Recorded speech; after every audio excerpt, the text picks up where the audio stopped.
نحمده ونستعينه ونستغفره ونعوذ بالله من شرور أنفسنا ومن سيئات أعمالنا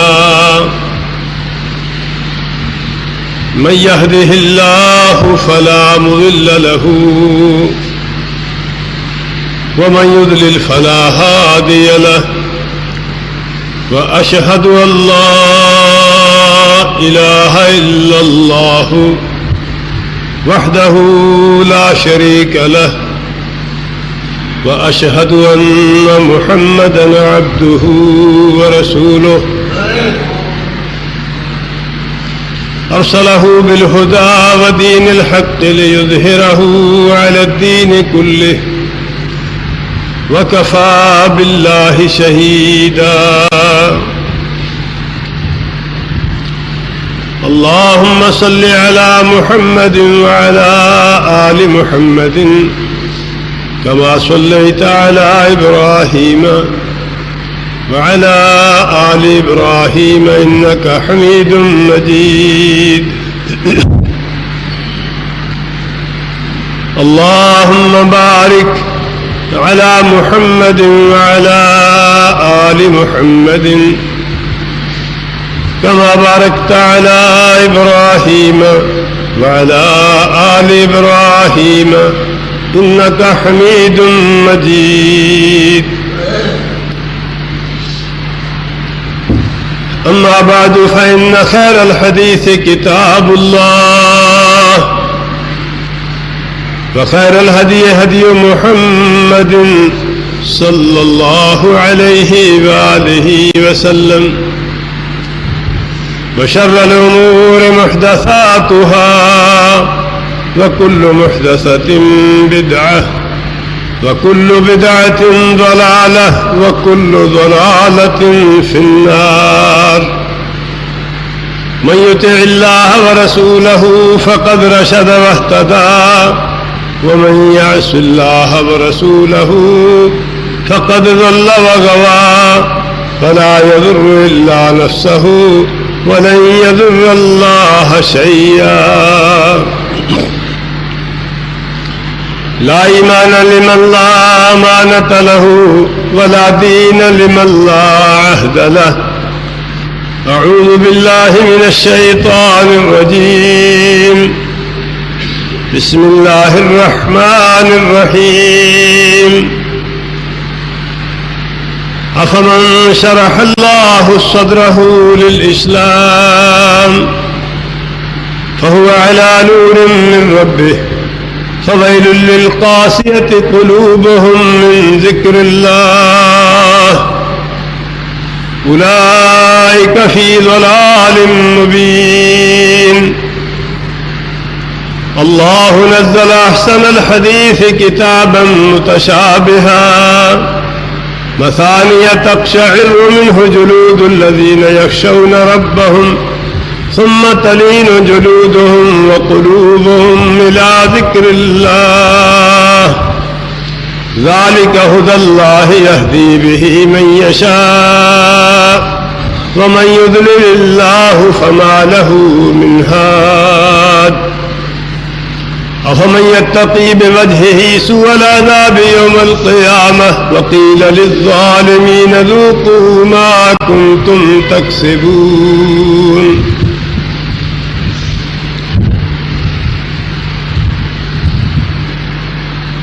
کیا پس جو شخص اللہ نے اس کے سینے کو اسلام کے لیے کھول دیا ہے اور وہ اللہ کی طرف سے روشنی اور نور میں ہے، اس شخص کی طرح ہو سکتا ہے وَيْلٌ لِّلْقَاسِيَةِ قُلُوبُهُم مِّن ذِكْرِ اللَّهِ، جن کے دل اللہ کی یاد سے سخت ہیں، غافل ہیں، اور ان کے لیے ہلاکت ہے۔ اولئک فی ضلال مبین، یہ لوگ کھلی گمراہی میں ہیں۔ اللہ نزل احسن الحدیث، اللہ نے بہترین بات اتاری ہے، کتاب متشابہہ، کتاب ہے ایک دوسرے سے ملتی جلتی آیتیں ہیں، بار بار دہرائی جاتی ہیں۔ تقشعر منہ جلود الذین یخشون ربہم، جو اپنے پروردگار سے ڈرتے ہیں ان کے رونگٹے سے سن کر کھڑے ہو جاتے ہیں، وہ خوف کھا جاتے ہیں۔ ثم تلین جلودہم وقلوبہم الی ذکر اللہ، پھر ان کے جسم اور ان کے دل اللہ کی یاد کی طرف اور اللہ کی یاد کے لیے نرم ہو جاتے ہیں۔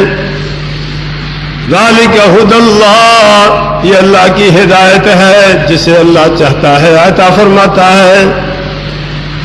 ومن یضلل اللہ فما لہ من ہاد، جس شخص کو اللہ گمراہ کر دے اسے کوئی ہدایت دینے والا نہیں ہوتا۔ کیا اس شخص سے بدتر بھی کوئی ہوگا جو قیامت کے دن برے عذاب سے اپنے چہرے کے ساتھ بچنے کی کوشش کرتا ہے۔ وقیل للظالمین ذوقوا ما کنتم تکسبون، اور ظالموں سے کہا جائے گا چکھ لو جو تم نے کمائی کی تھی اس کا نتیجہ۔ رب اشرح لی صدری ویسر لی امری واحلل عقدۃ من لسانی یفقہوا قولی، اللهم انفعنا بما علمتنا وعلمنا ما ينفعنا وزدنا علما، رب اعوذ بك من همزات الشياطين واعوذ بك رب ان يحضرون۔ اللہ رب العزت کی حمد و ثنا، تحمید و تمجید، مدح و ستائش،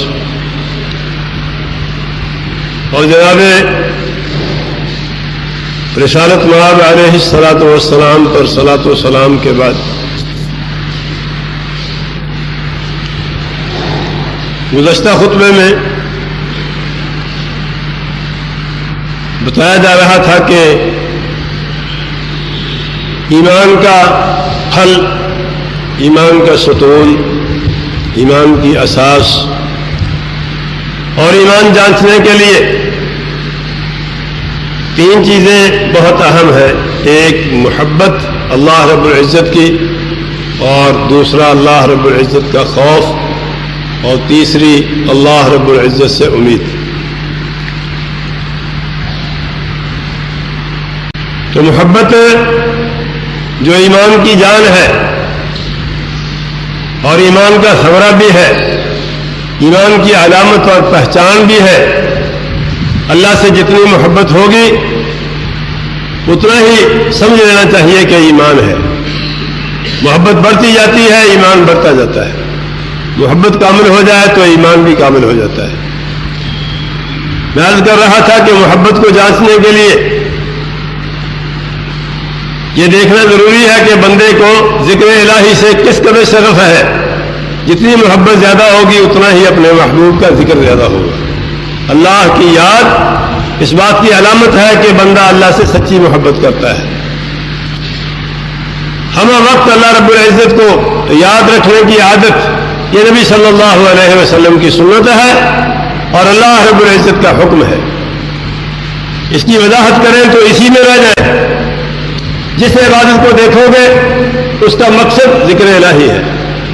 روزے کس لیے؟ اللہ کو یاد کرنے کے لیے۔ نماز کس لیے؟ اللہ رب العزت کی یاد کے لیے۔ حج کس لیے؟ اللہ کی یاد کے لیے۔ قرآن کریم میں سب کے دلائل ہے۔ ہر عبادت اس لیے رکھی گئی کہ بندہ اللہ رب العزت کو یاد کرے، اور اس کو یاد کرنے کے مختلف طریقے اور عبادت کے مختلف طریقے، یعنی کہ ہر طریقے سے اللہ رب العزت کو یاد رکھا جائے۔ اللہ کے ساتھ بندے کے تعلقات کی جتنی جہتیں ہیں، جتنے زاویے ہیں، ہر زاویے سے اللہ کے ساتھ بہتر تعلقات ہونے چاہیے، اور اسی طریقے سے ہر زاویے سے اللہ رب العزت کو یاد رکھا جائے۔ خوشیوں میں بھی یاد رہے، غمی میں بھی یاد رہے، آرام میں، تندرستی میں بھی یاد رہے، بیماری میں بھی یاد رہے، گھر میں بھی یاد رہے، باہر بھی یاد رہے، مجلس میں ہو تو بھی اللہ یاد رہے، اکیلے ہو تو بھی اللہ یاد رہے۔ اور اس کے بعد یہ ذکر یہاں پہنچ جائے کہ راز و نیاز کی باتیں جس کو مناجات کہتے ہیں، گہری باتیں، تنہائی کی باتیں، وہ بھی اللہ رب العزت کے ساتھ ہونی چاہیے. یعنی کہ وہ باتیں جو انسان سمجھتا ہے کہ اکیلے میں بیٹھ کر اپنے کسی گہرے تعلقات کے ساتھ کی جا سکتی ہے، غم غلط کرنے کے لیے، خوشی کا اظہار کرنے کے لیے، یہ مناجات بھی صرف اللہ رب العزت کے ساتھ ہونی چاہیے. چلتے چلتے بات یہاں پہنچ جانی چاہیے. اور طاعت الہی میں لذت محسوس ہونی چاہیے. اطاعت الہی میں لذت محسوس ہونے کا مطلب یہ ہے کہ اللہ رب العزت کے ساتھ بندے کی محبت بہت بڑی ہوئی ہے. اور اللہ حکم الحاکمین کی یاد کے بغیر جو وقت گزرے، اس وقت کے ضائع ہونے پر اتنا افسوس ہو جتنا دنیا کی کسی دولت کے ضائع ہونے پر افسوس نہ ہو. بندے کے وہ اوقات جو ذکر الہی کے بغیر گزر گئے، یوں سمجھ نہیں آتی تو یوں کہہ لیں اگر کسی کو کوئی نماز رہ گئی ہے یا نماز وقت سے رہ گئی ہے یا نماز اپنے مناسب طریقے کے ساتھ پڑھنے کی بجائے ذرا غفلت سے پڑھی گئی ہے تو انسان کو اتنا افسوس ہو جتنا لاکھوں روپے کے ضائع ہونے پر نہیں ہوتا. اور انسان کو اپنے لیے اپنی پسند کی بجائے اللہ رب العزت کی پسند اچھی لگے. ایک چیز بندہ اپنے لیے خود پسند کرتا ہے، ایک اللہ رب العزت بندے کے لیے پسند کرتا ہے. اللہ کی پسند کی ہوئی چیز کو بندہ اپنی پسند کی ہوئی چیز پر ترجیح دینے لگے تو محبت مکمل ہوتی ہے. انسان اپنے لیے بڑا کچھ پسند کرتا ہے لیکن اللہ بندے کے لیے دین پسند کرتا ہے. اللہ بندے کے لیے دین پسند کرتا ہے. بندہ اپنے لیے بازار پسند کرتا ہے، اللہ بندے کے لیے مسجد پسند کرتا ہے.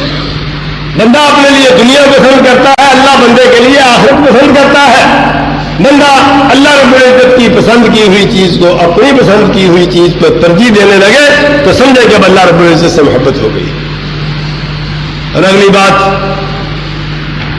کہ بندے کو اللہ رب العزت کی ملاقات سے شغف پیدا ہو جائے، جی چاہے بندے کا اللہ رب العزت سے ملنے کو. یہ بات دل و دماغ میں رکھ بس جائے تو سمجھے کہ بندے کا ایمان بہت اونچا نکل گیا ہے، بلند مرتبہ ہو گیا ہے. اسی لیے حضرت محمد الرسول اللہ صلی اللہ علیہ وسلم دعا فرمایا کرتے تھے، اللہم زین قلوبنا بنور الایمان، اللہ نور ایمان سے ہمارے دلوں کو مزین کر دے.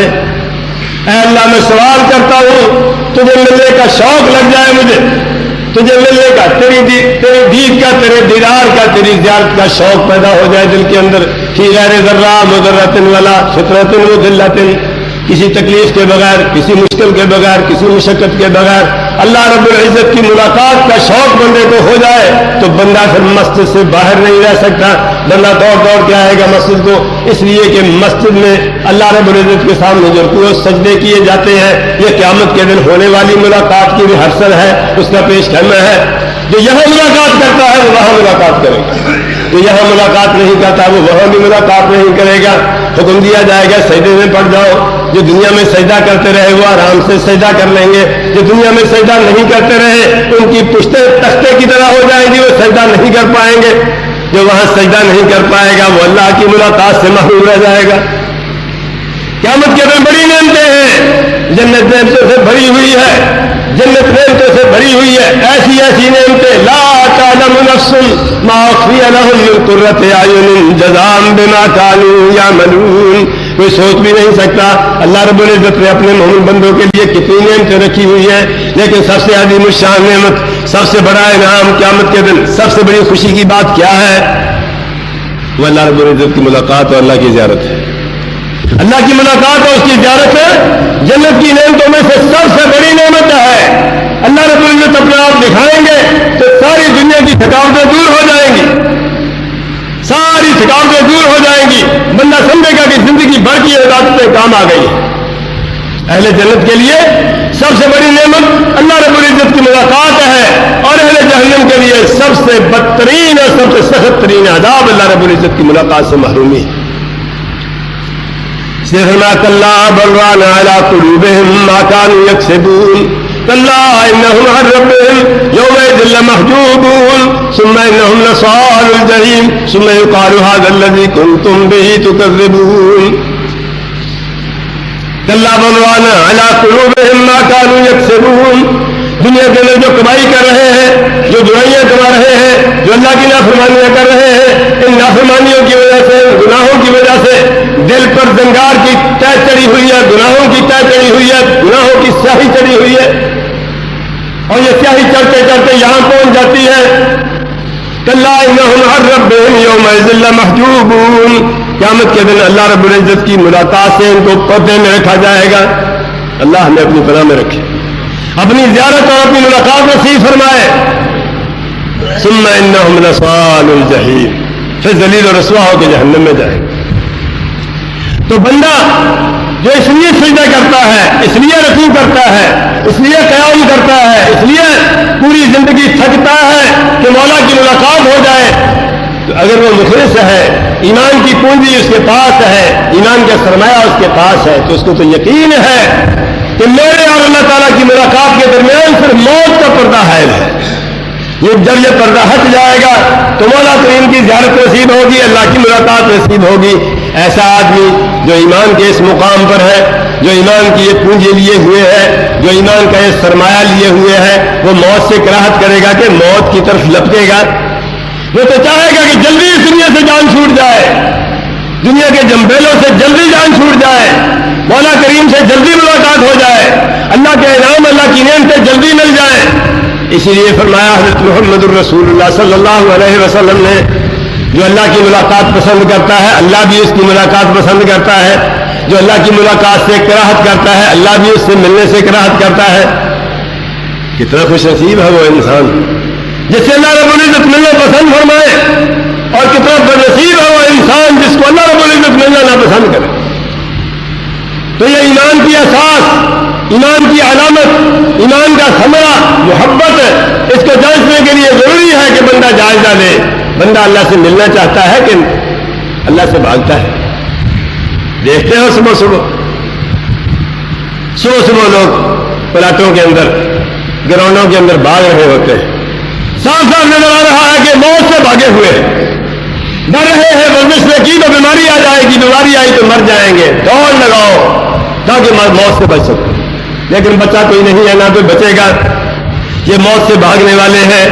اور ایک وہ ہے جو نرم گرم بستروں کو چھوڑتے ہیں، نیچی نیند چھوڑتے ہیں، کاروبار چھوڑ کے دوڑ لگاتے ہیں مسجد کی طرف، یہ موت کی طرف بھاگ رہے ہیں، وہ موت سے بھاگ رہے ہیں۔ ان کو چنتا لگی ہوئی ہے اللہ کے پاس جائیں، اللہ کے پاس جائیں، اللہ کی ملاقات ہو، اللہ کو راضی کر لے، اللہ کی ملاقات کا اہتمام کر لے۔ اور وہ ہے جو موت سے بھاگ رہے ہیں، وہاں گروہوں کے اندر کوئی رکوع کر رہا ہوتا ہے، کوئی ایسی الٹی سیدھی حرکتیں کر رہا ہے جو دیکھ کے بندے کو شرم آتی ہے، ان سے کہو نماز پڑھیں تو نماز سے بھاگتے ہیں۔ کتنا بدنصیب ہے انسان، کتنا بدنصیب ہے انسان کہ قیام کرنے کے لیے 5 منٹ کیا 2 منٹ 3 منٹ اللہ کے دربار میں کھڑا ہونے سے بھاگتا ہے۔ اللہ جب غصے پہ آئے، اللہ جب اپنی آئی پہ آئے تو گندم کے 4 دانے لینے کے لیے، آٹے کا تھیلا لینے کے لیے، چینی 2 کیلے لینے کے لیے اللہ تعالیٰ لائن میں کھڑا کر دے، گھنٹہ 2 گھنٹے کھڑا ہونا پڑے، آرام سے ہو جاتے ہیں۔ کتنا بیوقوف ہے انسان، جہاں کھڑا ہونے سے اتنا ملتا ہے کہ بندہ سوچ بھی نہیں سکتا، وہاں کھڑا ہونے سے انسان بھاگتا ہے۔ اور جہاں کھڑا ہونا صرف عذاب ہے، وہاں کھڑا ہونے کے لیے تیار ہے۔ وہی حرکتیں جو اللہ کو راضی کرنے کے لیے ہے، وہ کرنے کے لیے تیار نہیں ہوتا۔ تہجد کتنی عظیم شان ورزش ہے، اگر کسی کو ورزش کی ضرورت ہے۔ رکوع اور سجدے سے اچھی ورزش کون سی ہوگی؟ رکوع اور سجدے سے اچھی ورزش کون سی ہوگی؟ صبح کے سہانے وقت اٹھ کر مسجد کی طرف آنا کتنی بہترین واقع ہے، لیکن یہ تو اسی کو نصیب ہے جس کو اللہ رب العزت کی ملاقات کا شوق ہے۔ اس کے سوا کوئی شخص یہ کام نہیں کر سکتا۔ تو میں عرض کر رہا تھا، حضرت محمد الرسول اللہ صلی اللہ علیہ وسلم نے ارشاد فرمایا،